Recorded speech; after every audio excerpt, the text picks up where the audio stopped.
জেলার চেয়ারম্যান, রাজ্যসভার সাংসদ মাননীয় মমতা ঠাকুর মহাশয়া, মঞ্চে উপস্থিত আমার একসঙ্গে 10 বছর বিধানসভায় কাটাবার স্মৃতি বিজড়িত সুরজিৎ কুমার বিশ্বাস, সুরজিৎ দা, প্রাক্তন বিধায়ক, মঞ্চে উপস্থিত রয়েছেন আমার শাখা সংগঠনের সমস্ত সভাপতিগণ, জেলা পরিষদের সদস্যরা রয়েছেন, মঞ্চে বিনা রয়েছেন আমার সতীর্থ আরেকজন বিধায়ক, যার সঙ্গে আমি 13 বছর কাটিয়েছি, ও 3বারের বিধায়ক। আন্তরিকভাবে ধন্যবাদ আমি জানাচ্ছি।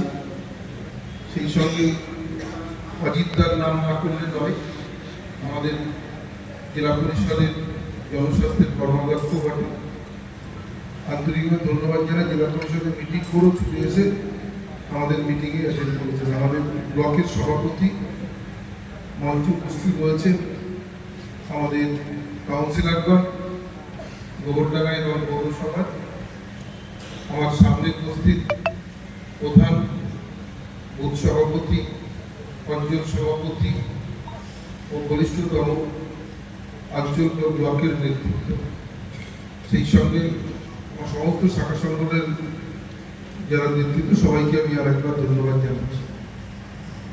আমি মিটিং শুরুর আগে একটু দুটো কথা আমার অন্য সঙ্গে না করলে নয়। বেশ কিছুদিন ধরে আমাদের মিটিংগুলো ঠিক সময় মানুষ উপস্থিত হতো। আজকে কিন্তু আমি দেখেছি বেশ কয়েকজন প্রধান 1 ঘন্টা 45 মিনিট লেট করে এখানে এসেছে।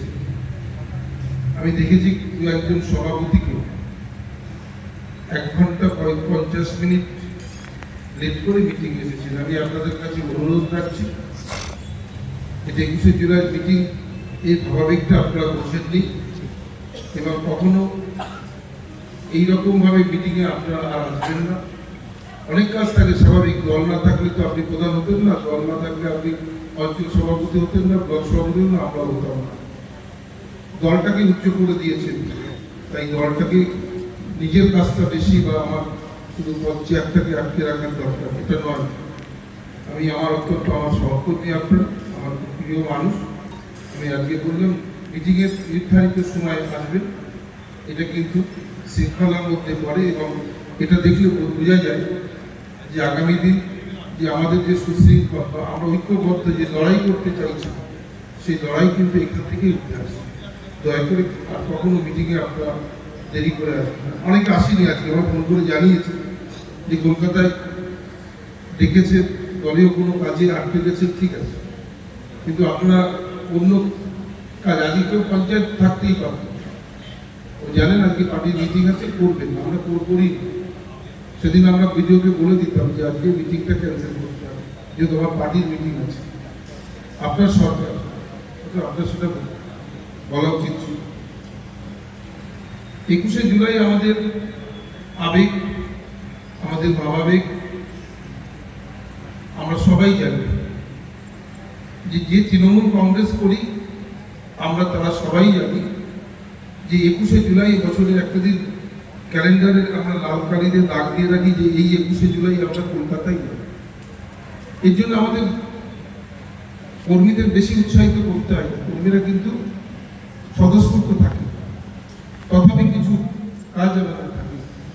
আমরা এটা কি নতুন প্রজন্মের জানা, আপসিক সংগ্রামের লড়াই, মমতা বন্দ্যোপাধ্যায় জীবন মৃত্যু পায়ের যুদ্ধ করে, শরীরের কোনো একটা জায়গায় বাদ নেই যে মমতা বন্দ্যোপাধ্যায় মার্ক্সবাদী কমিউনিস্ট পার্টির হাতে মার খায়নি।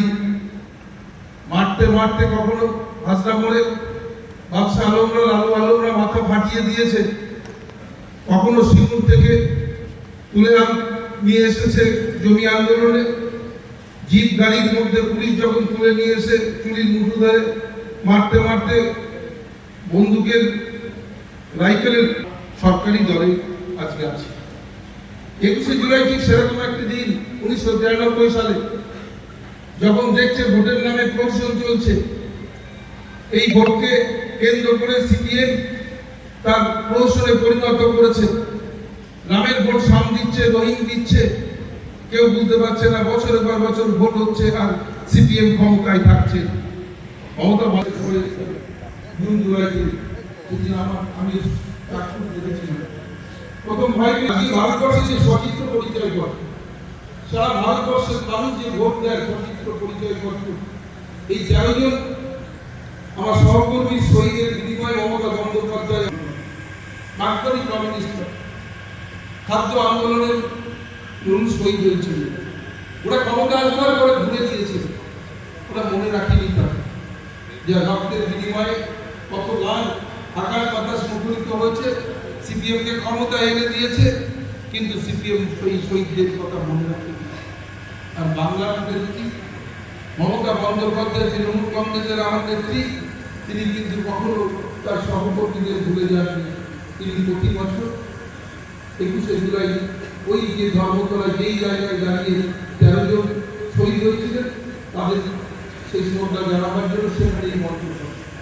সিপিএমের আমলে অনেক লোকেরা সরকারে ছিল, আমাদের সভা বন্ধ করবার চেষ্টা করেছে, কখনো হাইকোর্ট যখন করে ওনার জেলের মধ্যে দাঁড়িয়ে মমতা বন্দ্যোপাধ্যায় সেখানে সভা করেছে। এই সভাটাও আমাদের কাছে তৃণমূল কংগ্রেস যারা করেন তাদের কাছে গুরুত্বপূর্ণ। আমাদের যে যেখানে থাকি, যে কাজ থাকুক না কেন, ওই 21 তারিখে 21শে জুলাই আমাদের কোনো কাজ থাকবে না। আমরা যাবো, আমাদের সহকর্মীদের বলবো, আমাদের পরিচিত বন্ধু বান্ধবদের বলবো, পার্টির সমর্থকদের বলবো যে আমাদের সেদিনকে অভিমুখ হবে ধর্মতলার রাজপথে চলো।